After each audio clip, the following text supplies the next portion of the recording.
guys, my name is Tanuja Sharma. I'm your chemistry teacher and welcome to CDS. आज हम आ गए हैं चलते चलते अपने प्रैक्टिस सेशंस पर। तो आज बेटा जी प्रैक्टिस सेशन है राउल्स लॉ का। आज हम राउल्स लॉ के क्वेश्चंस करेंगे, हेनरीज लॉ के और बाकी के हम कंप्लीट कर चुके हैं।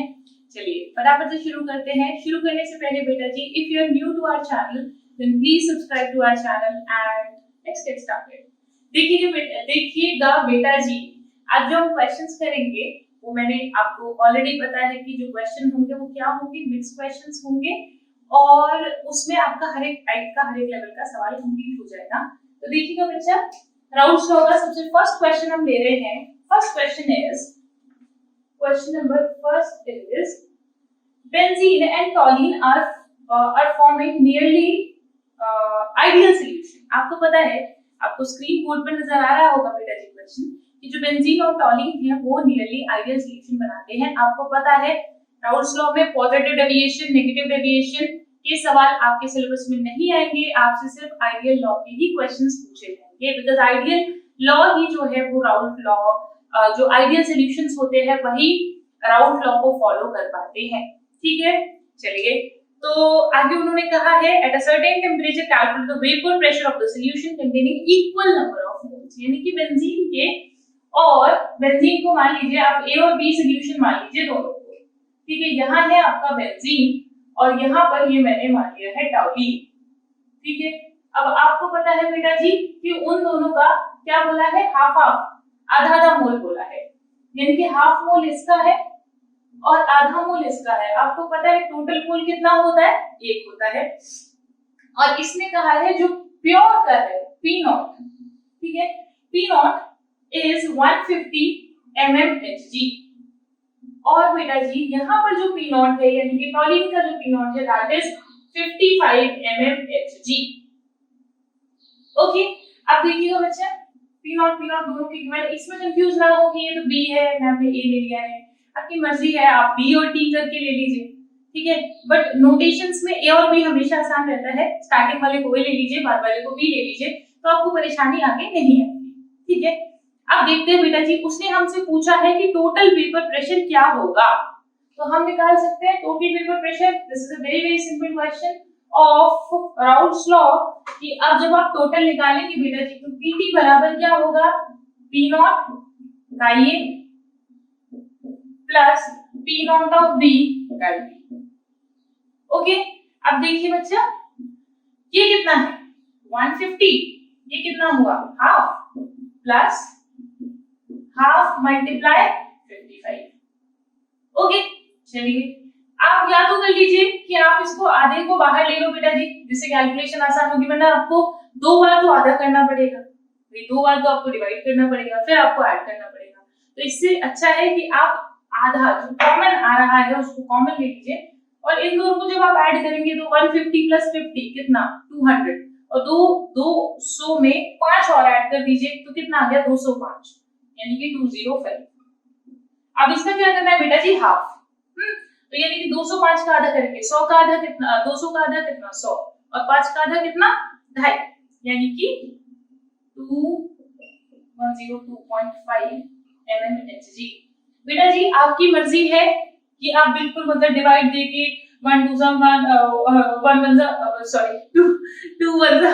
2 करके आप इसको करना चाहते हो। ठीक है, कैलकुलेट करना चाहते हो, बिल्कुल मतलब बीइंग अ लीनिएंट स्टूडेंट और आपको अच्छे से मैथ्स आती है, आपको वो दिखाना है तो दैट्स योर विश।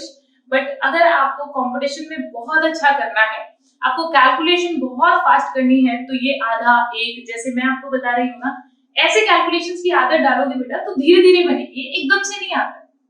ठीक है, एकदम से नहीं होगा, कैलकुलेशंस में धीरे धीरे लगाना शुरू करोगे तब तुमको चीजें अपने आप समझ में आने लगेंगी कि कैलकुलेशन जो है वो कुछ नहीं है, जो जितने आपके नंबर्स ऑलरेडी फिजिक्स में केमिस्ट्री में यूज हो रहे हैं ना, आपको उनमें चीजें कॉमन समझ में आने लगेंगी। ठीक है, जैसे 1/8 कितना होता है 12.5 होता है, 1/6 कितना होता है 1/2, 1/4, ऐसे इस तरीके से 1000/18 55.55 होता है। ये धीरे धीरे लर्न होती जाएगी। ठीक है, लर्न मतलब आपके दिमाग में बैठ जाएगी when you practice more questions. ठीक है, तो चलिए बेटा जी, ये वाला जो क्वेश्चन है ये आपका सीबीएसई में इस टाइप के क्वेश्चंस लगते हैं, आईआईटी जेईई में, मेंस में और नीट में इस तरीके के क्वेश्चन लग जाते हैं। बेटा जी एडवांस में बहुत लेसर चांसेस हैं कि इस तरीके का कोई क्वेश्चन आपसे पूछेगा। ठीक है, चलिए आगे चलें। The vapour pressure of pure liquids.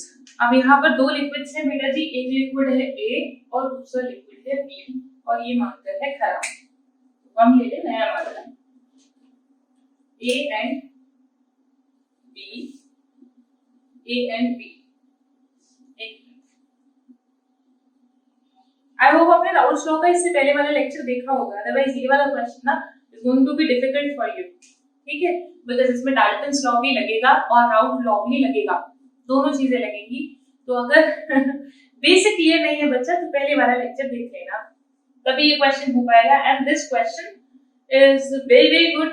CBSE का पेपर हार्ड है तो इस तरीके के सवाल आते हैं और एडवांस लाइक सवाल है। ठीक है, तो आपको ये क्वेश्चन जो है अच्छे से करना है, सीखना है कैसे करते हैं। और इसमें आपके दो बातें, दो कॉन्सेप्ट लगेंगे, डाल्टन्स लॉ 11th क्लास का है बच्चा, और दूसरा यस आपका राउल्स लॉ। ओके, क्योंकि लिक्विड एंड लिक्विड सॉल्यूशन होगा। देखो बेटा जी, आपका एक हो गया ए और दूसरा हो गया बी।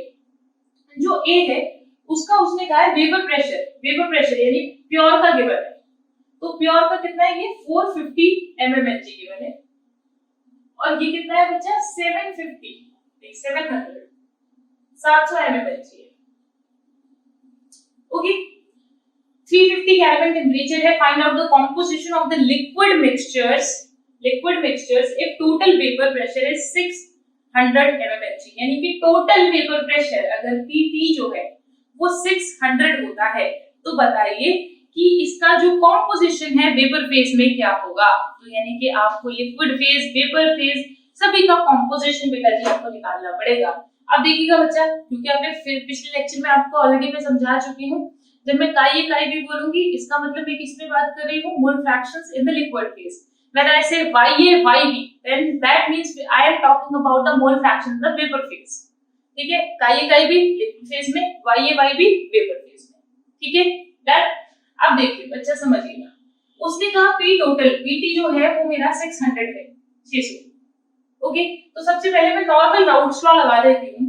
नॉर्मल राउल्स लॉ क्या कहता है कि Pt बराबर क्या हो गया, Pa नॉट काई प्लस Pb नॉट काई बी। ठीक है, अब मुझे काई बी निकालने हैं। देखो बच्चा, ये हो गया 600, ये कितना हो गया 450, काई मुझे निकालना है, यहाँ कितना हो गया 700, यहाँ लिख दिया मैंने माइनस काई। अब देखो बच्चा, यूं तो मैं कैलकुलेशन पूरी भी कर सकती हूँ, 700 को यहाँ पे मल्टीप्लाई किया तो 700 का ये, फिर 700 में से 450 जाएगा, ये इस तरफ आएगा 600 फिर। ठीक है, ये सब कर सकती हूँ मैं, पर जब आसान तरीके से हो सकता तो आसान करते हैं। यहाँ से आप पूरे में से 10 कॉमन ले लीजिए। देखो मैं आपको कैलकुलेशन दी ना, इस ये जो प्रैक्टिस सेशंस आपके हो रहे हैं, यहाँ पर आपको वेरियस टाइप के क्वेश्चंस तो मिलेंगे ही, साथ में कि आपको कैलकुलेशन कैसे आसान करनी है वो भी मैं यहाँ पर सिखा रही हूँ आपको, तो सीखिए। ठीक है, देखिए सवाल को ना मैथ्स को ईगो में मत ले जाना कि नहीं यार ऐसे भी तो कर सकते थे, बट आपका टाइम कैसे बचे। ठीक है, तो वो आपको थोड़ा सीखना पड़ेगा। यहाँ पर सब में जीरो, यहाँ पे भी जीरो है, तो आप सबसे 10 कॉमन लेके काट दीजिए, यू विल गेट 60, 45 का ये प्लस 70, 1 माइनस का ये, कोई दिक्कत परेशानी नहीं। देखो तो ये हो गया 45 का ये प्लस 70 माइनस 70 का ये। ओके, अब यहाँ देखा बच्चा, आप इसको इस तरफ ले जाओ। ठीक है, और आपको या तो इन दोनों को कर लो कैलकुलेट, ठीक है, कोई परेशानी नहीं है। इसको इस तरफ ले जाओगे तो -10, 70 इधर जाएगा तो 70 में से 60 जाएगा और तो आएगा 10, और इसका साइन लगेगा तो माइनस। इतना मैथ्स तो सबको आता है। अब 70 में से 45 घटाना है। ठीक है, तो कितना बचेगा बेटा जी आपका बच जाएगा 5 बचेगा यहाँ पर, और यहाँ गया 2 बचेगा बेटा जी, यानी 25 बचेगा। ठीक है, बिल्कुल सही बात है, 25 बचेगा।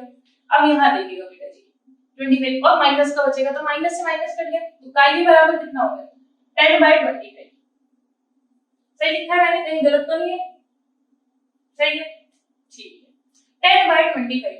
तो अब बेटा जी मुझे ये पता है कि भाई मैं 10 से मल्टीप्लाई कर दूं ऊपर नीचे तो यहाँ पर 100 बन जाएगा, ये बन जाएगा 100/25 मल्टीप्लाई 10। अब मुझे पता है 25 4 जा 100 होते हैं, तो कितना आ गया मेरा 0.4। क्लियर बेटा जी? किसी और का कुछ और मेथड हो सकता है, मेरा इस तरीके से, क्योंकि कुछ नंबर्स मुझे ऐसा है फिजिकल इतना सारा करने के बाद में याद हो गए कि भाई ये वाला जो है ये हर जगह यूज हो जाता है। 25 को आपको 100 है तो आप 25 से जो 25 और 100 है इनको आप ऐसे डिवाइड कर दो, 25 पूरा खत्म हो जाता है। ठीक है, तो आपके अपने मेथड हो सकते हैं, मेरे अपने हो सकते हैं, दिल पे मत लेना, ईगो पे मत लेना, आपकी जैसी मर्जी है आप वैसे सॉल्व कर सकते हो, बट अगर आप ऐसे करते हो तो कुछ टाइम में आपको आदत पड़ जाएगी। ठीक है, that's I am assured. Okay, चलिए आगे चलते हैं। ये मेरा काई आया। ओके, मेरा काई आ गया। अब देखिएगा बेटा जी, काई बी बराबर क्या होगा 1 माइनस काई ए, क्योंकि सम तो 1 होगा, तो 1 माइनस 0.4 यानी कि 0.6। तो यानी कि मेरा लिक्विड फेज के अंदर काई बी कितना होगा वो मैंने कैलकुलेट कर लिया है। अब मुझे क्या निकालना है? मुझे निकालना है YA एंड YB। मुझे YA और YB का कैलकुलेशन करना है, यानी वेपर फेज में। वही वो मुझसे सवाल के अंदर पूछ रहा है, आपके स्क्रीन बोर्ड पर सवाल ऑलरेडी है। ठीक है, चलिए आगे चले। काई बी तो समझ आ गया। यहाँ तक हमने क्या लगा बेटा जी? राउट लॉ लगा दिया, लेकिन राउट लॉ के बिना, भाई राउट लॉ तो लिक्विड फेज में तो लग सकता है, लेकिन वेपर फेज में क्या? वेपर फेज में तो डाल्टन्स लॉ, तो डाल्टन्स लॉ की नॉलेज होना मांगता, आगे सवाल होना होता तो इतनी नॉलेज तो मांगता। तो इसको हम हटाते हैं और आगे चलते हैं। चलिए अब देखो बेटा जी, यहां से क्या निकालना है? मुझे निकालना है YA एंड YB। काई बी मेरे पास है, काई कितना आया था 0.4, काई बी कितना आया था 0.6। ठीक है, YA YB मुझसे अभी पूछ रहा है। तो अब देखिएगा बेटा जी, मैंने आपको एक इक्वेशन कराई थी कि जब आप डाल्टन और राउट दोनों को क्या कर सकते हो? इक्वेट कर सकते हो। तो जब इक्वेट कर रहे थे तो आपको याद होगा, तो मैंने आपको इक्वेट कराते हुए बताया था कि पार्शियल प्रेशर काई ए PA नॉट बराबर ये हो गया YA BP टोटल। ठीक है, काई बी PB नॉट बराबर YB BP टोटल। आपको याद आ रहा होगा, ये बता रहा था बच्चा। ठीक है, ये क्लियर किया था। अब देखो P टोटल तो हमें पता है 600 है, 600 ये मुझे पता है, और प्योर का भी मुझे पता है, तो YA आ जाएगा कि नहीं? आ जाएगा, बिल्कुल आ जाएगा। देखिए लगा दीजिए राउट लॉ। ठीक है, जब राउट लॉ सॉरी डाल्टन्स लॉ, यहाँ देखिए ये जो है ये है डाल्टन्स का, और ये जो है ये बेटा जी आपका राउट है। तो मैंने क्या किया, राउट और डाल्टन दोनों को इक्वेट कर दिया। पूरा जो मैंने कंप्लीट कराया है वो मैंने लास्ट लेक्चर में बेटा जी पूरा कराया हुआ है, तो एक बार अगर किसी को डाउट है तो एक बार लेक्चर देखिए। ठीक है, चले आगे। क्या पूछ रहा है भाई?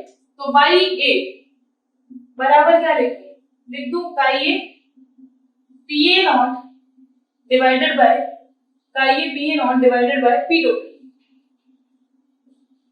कोई परेशानी नहीं? चलिए, काई ए कितना था 0.4 रख दीजिए, PA नॉट कितना है बेटा जी 450 रख दीजिए, और P टोटल कितना है मेरा 600। कोई दिक्कत नहीं, आप लगा दीजिए इसको यहाँ पर, कर दीजिए 10। ठीक है, अब बेटा जी जब इसका कैलकुलेशन करेंगे तो कैलकुलेशन में देखिए ये आप चाहे 2 से काट लीजिए, 2 से काटेंगे तो यहाँ डबल हो जाएगा, ये हो गया, और यहाँ 3 से जा सकता है। ठीक है, 15 टाइम्स, तो ये हो गया 30, तो ये है आपका 30 और ये आ जाएगा 0.3, तो ये आ गया मेरा 0.3 क्या YA। तो YB बराबर क्या आएगा? YB बराबर 1 माइनस YA, यानी कि 1 माइनस 0.3 यानी कि 0.7। क्या इतनी बात आपको समझ में आ गई? क्वेश्चन समझ में आ गया बेटा जी? ठीक है, क्वेश्चन के अंदर आपके 2 पार्ट थे। देखिए पहले वाला जो क्वेश्चन था बिल्कुल फर्स्ट वाला, तो उसमें हमने P टोटल निकाला था, सबके वन था। अब जब ये वाले क्वेश्चन की बात करते हैं तो इसमें 2 पार्ट थे। 2 पार्ट कैसे? काई बी निकलवा लिया आपने। आपसे सबसे पहले डाउट लगवा के, और दूसरा पार्ट क्या कि आपसे राउल्ट और डाल्टन दोनों इक्वेट कराएंगे, ठीक है, दोनों इक्वेट कराएंगे, तब जाके हमारा ये वाला क्वेश्चन पूरा हो जाएगा। आप चाहते हैं 1 माइनस वाई है, आपको आपकी मर्जी है, आप 1 में से माइनस कर लीजिए, और अगर बहुत बढ़िया मैथ्स जगानी है आपको, कोई बात नहीं, आप ये वाले में रख दीजिए, इसमें भी रखेंगे तो भी सेम ही आंसर आएगा, कोई परेशानी नहीं है। अगर किसी को डाउट ये आ रहा है कि मैम इसमें क्यों नहीं रखा आपने, बेटा जी टोटल सम 1 होता है, चाहे वेपर फेज में ले लो चाहे लिक्विड फेज में ले लो। जैसे टोटल 100 होता है ना, 100% की बात करते हैं, ठीक है, ऐसे ही टोटल फ्रैक्शन के अंदर कितना होता है 1, प्रतिशत में कितना होता है 100। क्लियर, समझ में आ गई बात, ठीक है।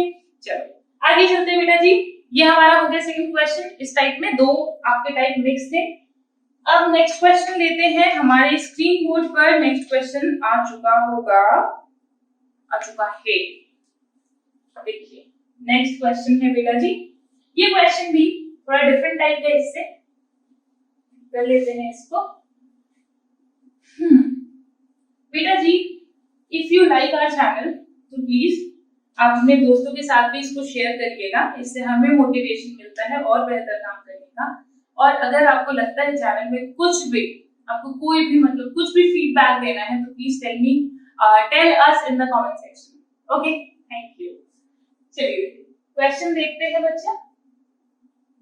Question, two liquids x and y on mixing ideal solution. दो सॉल्यूशंस हैं, देखिए दो लिक्विड्स हैं x और y, ये दोनों आइडियल सॉल्यूशन बना रहे हैं। आइडियल बनाना ही पड़ेगा भाई, आइडियल के बाहर नॉन आइडियल जो है, यानी कि आप जो पॉजिटिव डेविएशन और नेगेटिव वाले हैं वो सॉल्यूशन वो हमारे सिलेबस में ही नहीं है, ठीक है, तो आइडियल तो बनाना बनता है। The vapour pressure of the solution निकाल दे रखा है मुझे, जिसमें देखिए बेटा जी यहाँ पर दो कंडीशंस हैं। दो कंडीशन कैसे कि एक बार उसने हमें वेपर प्रेशर गिवन है, कितना है 550। जब 550 वेपर प्रेशर है, यानी कि ये कह रहा है पी टोटल, जो आपका ये टोटल आ रहा है ना, वो टोटल वेपर प्रेशर जो है वो 550 mmHg है, mmHg। बेटा जी ये साइन ये जरूर लिखना है x, मतलब ये आप इसकी यूनिट नहीं लिखोगे अगर तो आपके मार्क्स कट जाएंगे। अगर सीबीएसई की बात करूं तो यूनिट के बिना बेटा जी आपका मार्क आधा मार्क मान के चलिए कट जाएगा। ओके, अब देखिए 3 मोल ऑफ x, इसका 3 मोल है और इसका 1 मोल है। दूसरी कंडीशन इसमें कहा है कि बाद में हमने इसमें 4 मोल, इसका 4 मोल है और इसका 1 मोल है, वो मिक्स कर दिए, तो जो वेपर प्रेशर होता है वो 560 हो जाता है, 560 हो जाता है बेटा जी। तो हमें ये बताइए कि प्योर का कितना होगा, यानी px नॉट और py नॉट क्या होगा, ये वो सवाल में पूछना चाहता है, ठीक है। तो सवाल आई होप आपको सभी को क्लियर हो गया होगा, ठीक है, कि वो हमसे ये पूछना चाहता है, और हमें गिवन क्या है, हमें मोल्स गिवन है और हमें टोटल का प्रेशर गिवन है। तो आई होप जैसे पहले किया था बिल्कुल वैसे ही एक बार ट्राई करके देखिए, नहीं होता तो बिल्कुल सॉल्यूशन देखिएगा, ठीक है, बट एक बार ट्राई जरूर करना। कर रहे हो ना, करो, मैं सॉल्व कराती, ठीक है, पॉज करके कर लेना ट्राई। देखो बेटा जी यहाँ पर अगर मैं बात करूं तो इसका यानी कि इसका जो मोल फ्रैक्शन होगा, mole fraction of x, mole fraction, यहाँ पर अगर मैं मोल फ्रैक्शन की बात करूं, मोल फ्रैक्शन ये नंबर ऑफ मोल्स तो गिवन है ना, मोल फ्रैक्शन ऑफ x की बात कर लीजिए, तो मोल फ्रैक्शन ऑफ x कितना होगा बेटा जी, इसका मोल divided by total mole, total कितना है 1 + 3 + 1 यानी कि 4, यानी 3/4, और नंबर ऑफ मोल्स और I can say mole fraction, ठीक है, जो मोल फ्रैक्शन होगा किसका y का, वो बराबर क्या होगा 1 / 4। डायरेक्ट इतनी बात समझ आ गई। तो इसकी इक्वेशन में क्या लिख सकते हैं, इसकी equation according to the Raoult law क्या होती, देखिए p बराबर chi a pa naught plus chi b pb naught, right, यही तो लिखते हैं।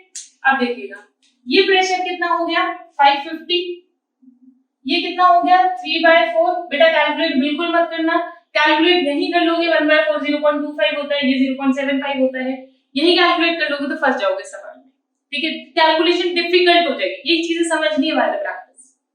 देखिएगा तो pa नॉट मुझे निकालना है, तो मैं इसको क्यों छेड़ूं, नहीं छेड़ता है, ये जो है इसको क्या होगा 1/4 p, बढ़िया।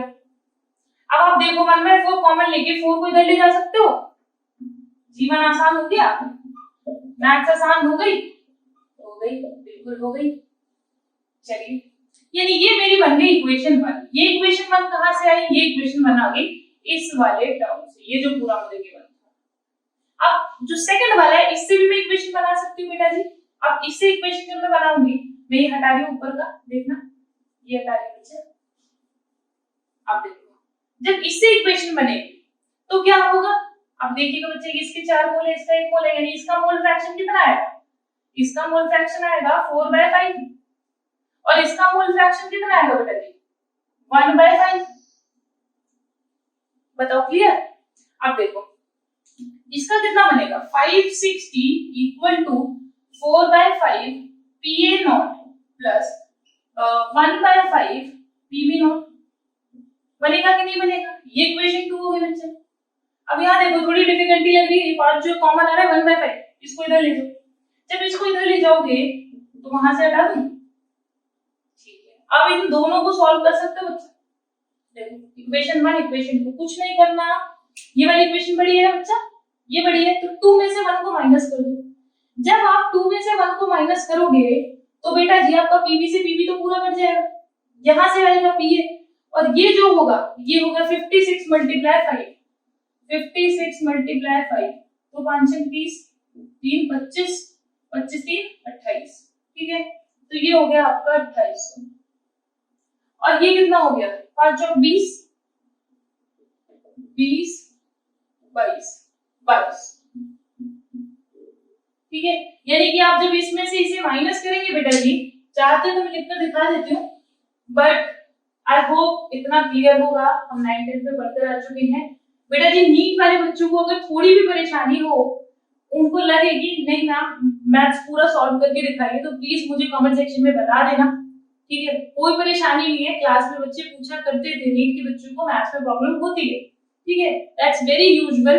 तो अगर तुम्हें कहीं भी लगता है कि मैंने फास्ट थोड़ा कैलकुलेशन की है, तो please share your feedback in the comment section. मैं अपनी स्पीड थोड़ी स्लो कर दूंगी और स्टेप्स को बिल्कुल अच्छे से लिखूंगी, तो मुझे बता देना कि अगर मुझे इतना हाई फाई लेके मतलब ऐसे नहीं करना है तो, ठीक है।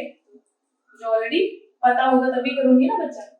तो 2 में से जब माइनस 1 को माइनस किया बच्चा, तो देखिए 2800 में से 2200 गया 600, 600 ही बचेगा ना, 600 बचेगा, और ये बन गया PA0, तो PA0 आ गया मेरा 600। तो अब देखिए जब किसी भी इक्वेशन में रख दीजिए तो आपका जो PB0 होगा बेटा जी वो आ जाएगा 400 400। और अगर आप ये सेम चीज सीबीएसई में लिखा है तो नंबर कट जाएंगे, क्यों? मैडम के भी नंबर कट जाएंगे, क्यों कट जाएंगे? क्योंकि हमने यूनिट नहीं लिखी है। तो आप इसको यूनिट को लिखना बिल्कुल ना भूलें। यूनिट लिखने की आदत डालेंगे बेटा जी, चाहे कंपटीशन की तैयारी कर रहे हो, चाहे सीबीएसई की कर रहे हो, यूनिट लिखने की आदत नहीं डालोगे तो पछताओगे, बड़ा पछताओगे।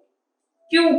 क्योंकि जब आदत नहीं होती है ना बच्चा, तो सीबीएसई के जब एग्जाम लिख रहे हो तब भी नहीं याद रहता यूनिट लिखनी है, ठीक है। याद तब रहेगा जब हैबिट में आएगा।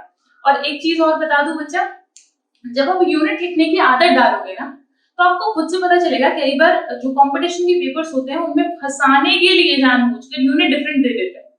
जैसे मैंने हिंदी के कुछ क्वेश्चन कराए थे, उसमें यूनिट डिफरेंट थी, दोनों प्रेशर्स की यूनिट डिफरेंट थी, एक बार है एक एटीएम। तो नहीं लिखोगे, सीधा सीधा कैलकुलेशन में लग जाओगे, तो बेटा अपना नुकसान करोगे। कई बार सीबीएसई हो चाहे आईआईटी हो, वो फंसाने के लिए यूनिट चेंज दे देते हैं, ठीक है। तो इस चीज का आपको ध्यान रखना है। एंड तो कंपटीशन के क्वेश्चन हम जो कंपटीशन वाली सीरीज है उसमें और ज्यादा डिस्कस करेंगे बेटा जी। यहाँ से और बहुत सारे क्वेश्चंस डिस्कस करेंगे। राउट लॉ से बेसिक यही क्वेश्चन बनते हैं।